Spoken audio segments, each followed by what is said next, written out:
সঙ্গে বন্ধুত্ব করতে চায় আপনার সঙ্গে 44টা আমাকে ছেড়ে দেন। আমি বারবার কিন্তু এই দিদিমণির সঙ্গে বন্ধুত্বের হাত বেরিয়েছিলাম, কিন্তু দিদিমণির পুষা গুন্ডা, দিদিমণির পুষা হারমাত কিছু তারা কিন্তু আমার সঙ্গে দুশ্মনী করলো। ঠিক না বেটি?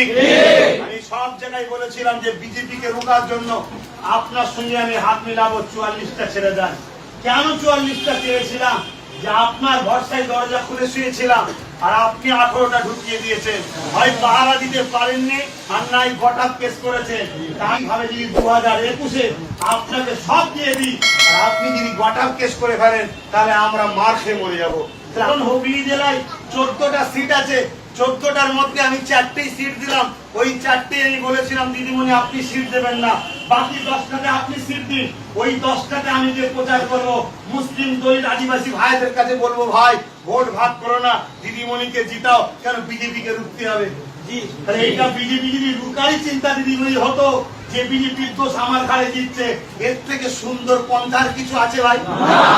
আমি বলেছিলাম দক্ষিণ 24 পরগনায় 33টা সিট আছে, আমি বলেছিলাম 8টা সিট আমায় দেন, বাকি 25টা আপনি নেন। ওই 25টাতে আমি সিট দেবো না, ওই 25টাতে যে আমার সংগঠনের ছেলে সহ, আমার দাদা হুজুরের মুরিদ সহ, আমার আদিবাসী ভাই, দলিত ভাই, হিন্দু ভাই, বঞ্চিত আমি প্রচার করব যে ভোটটা ভাগ করে নি, এই 25 জায়গায় দিদিকে ভোট দাও আর ওই 8টা জায়গায় তোমরা আমাকে ভোট দাও, তাহলে আমরা ভালো হতো না?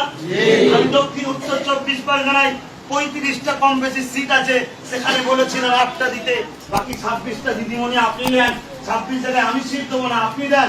ওই 26 জায়গায় আপনার হয়ে প্রচার করবো আর এই 8টা জায়গায় আপনি সিট দেবেন না।